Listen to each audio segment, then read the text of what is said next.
Enggak pula ngerti fikih doh. Ini yang mada-mada juga nih. Nah, dicigok ya Bapak Ibu. Dicigok. Imam enggak ada lagi doh katanya kan. Ya Allah. Subhanallah.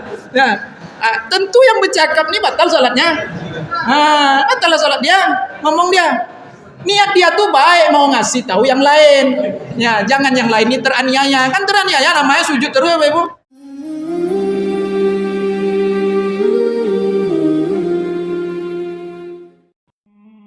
Ya, tapi tidak saya sebutkan nama masjidnya, nama imamnya, kan apa tuh Pak? Untuk pelajaran saja supaya kita paham ya betapa pentingnya fikih itu ya di dalam sholat itu.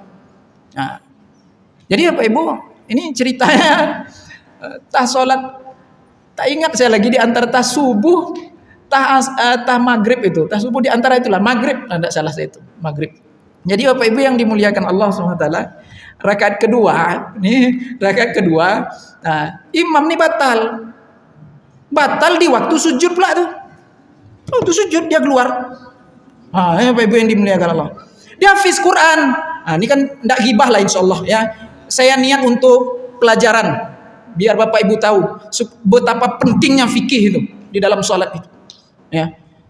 Pas sujud dia batal, entah wudhu batal, entah lupa berwudhu, enggak tahulah saya. Dia keluar dari sholatnya, ada pintu dekat sebelah kiri itu. Dia keluar situ. Keluarnya onto-onto Ibu. Diam-diam aja dia. Jadi gimana kira-kira, nampak dah gambarannya itu Bapak Ibu? Dan nampak gambaran itu? Itu orang tertungging semua. Bapak Ibu. Orang dalam keadaan sujud semua nih. Lama kali kan. Itu Bapak Ibu yang dimuliakan Allah Subhanahu wa taala, ada satu yang di belakang dia nih. Enggak pula ngerti fikih doh. Ini yang mada-mada juga nih. Nah, dicigok ya Bapak Ibu. Dicigok. Imam enggak ada lagi doh katanya kan. Ya Allah. Subhanallah. Nah, tentu yang bercakap nih batal salatnya. Batal salat dia, ngomong dia.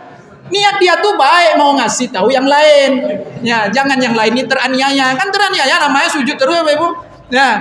Jadi dibilangnya lah imam enggak ada lagi doa katanya. Tapi dia terus juga sholat. Itu. Saya ini enggak jauh kali ke sudut di tengah-tengah situ lah, enggak ke sudut kali. Saya tahu nih habis sholat tuh saya tanya, siapa yang bercakap tadi itu, saya bilang kan. Saya apa? Terus kok kau sholat juga? Ya saya mau ngasih tahu aja. Nggak boleh, udah batal sholatmu, saya bilang kan. Sholatmu sudah batal, kau ngomong batal sholat. Terus gimana? Ya ada, ulang lagi. Kan masih di dalam waktunya. Ya ada namanya. Kalau udah habis waktunya, qadha namanya. Ulang lagi. Diulang Pak Ustaz. Ulanglah saya bilang. Meibo pula hati ya Ibu disuruh ulang. Sholat kau enggak sah saya bilang. Terus imam tadi habis sholat datang ke saya. Kebingungan juga nih. Makanya Bapak Ibu yang dimuliakan Allah Subhanahu wa taala, penting peran fikih itu di dalam salat. Fikih seputar ibadah salatnya aja ya. Itu yang penting seputar salat tuh masakkan, matangkan betul-betul. Banyak masail-masail di dalamnya tuh Bapak Ibu, masalah-masalah yang akan kita temui. Ini contohnya tadinya.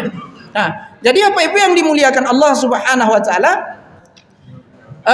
cerita si imam tadi ini gimana tadi itu Pak Ustadz, katanya sholat kau tentu kau ulang lagi kan begitu.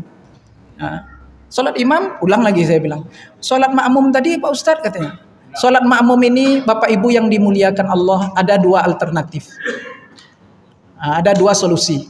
Yang pertama ini, dan saya cenderung dengan pendapat yang pertama ini, yaitu melalui proses istikhlaf. Ini fikih nih Bapak Ibu. Kalau tidak belajar fikih tidak tahu istikhlaf ini apa nih. Ya, melalui proses istikhlaf. Apa itu istikhlaf? Imam kalau batal wudhu atau mau keluar dia dari sholat itu, Bapak Ibu yang dimuliakan Allah. Ini tadi apa? Cerita tadi aja lah ya, kita sambung ya. Dia sudah sujud ini. Sujud kan? Jadi yang batal, dia keluar tuh jangan langsung keluar. Itu menyelamatkan diri sendiri namanya itu.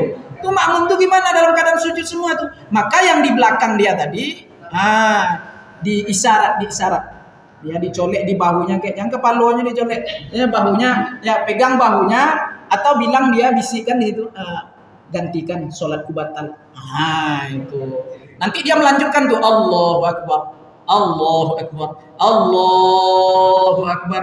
Nanti dia maju sedikit atau maju dia ke sajadah imam, tidak masalah. Cara jalannya kan sudah sering saya bahas di kajian-kajian fikih. Cara berjalan dalam sholat itu tidak hanya berjalan seperti berjalan biasa, Pak.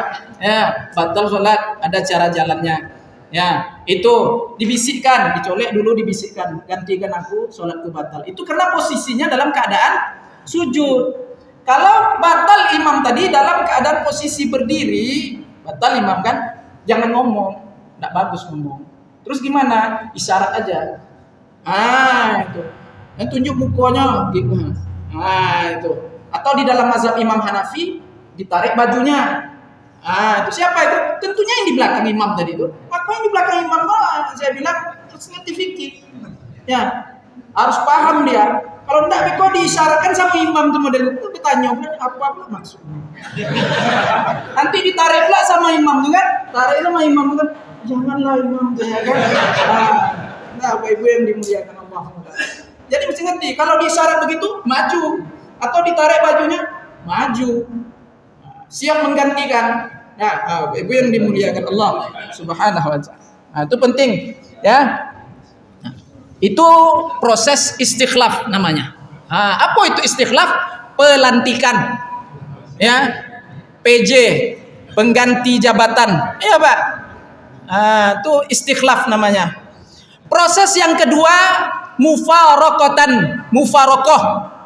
Apa mufarokoh? Sholatlah masing-masing, selesaikan masing-masing. Intinya jangan bercakap seperti kawan tadi itu. Kalau dia bercakap, imam tak ada lagi doh katanya kan, batal lah dia. Datang pula yang lain. Iya katanya, batal. Nah, Pak Ibu yang dimuliakan Allah Subhanahu wa taala, ini penting. Makanya saya bilang fikih ini penting. Jadi sekian banyak tentang kelayakan atau persyaratan jadi imam yang Rasulullah katakan tadi, itu kan tidak ada disebut fikih doh Pak. Tidak ada disebut spesifik fikih, tidak ada. Kenapa? Karena sudah iltizam, namanya dilalatul iltizam. Ya. Sudah sesuatu yang tak dapat tidak. Itu. Bacaannya udah fasih, ya. Bacaannya udah fasih. Kemudian Bapak Ibu yang dimuliakan Allah Subhanahu wa taala, dia mengerti tentang sunnah, ya. Kemudian dia terlebih dahulu hijrah, kemudian terlebih dahulu pula masuk Islam atau terlebih tua umurnya. Tidak cukup dengan itu saja. Yang menjadi dasar dari semua itu adalah fikih. Harus ngerti fikih. Itu sudah maklum. Makanya tidak disebutkan secara spesifik di dalam hadis itu yang jadi imam harus ngerti fikih. Tidak perlu disebutkan. Ya, karena kalau imam tidak ngerti fikih sholat, tidak sah sholat. Makmum Pak Ustaz sama. Imam makmum sama. Wajib. Makanya fikih itu kan fardu ain. Fardu ain itu apa? Wajib tiap-tiap orang belajar menuntut ilmu itu. Kalau tidak, dosa, haram, tidak sah ibadah. Khususnya ya seputar ibadah sholat ini lah Pak.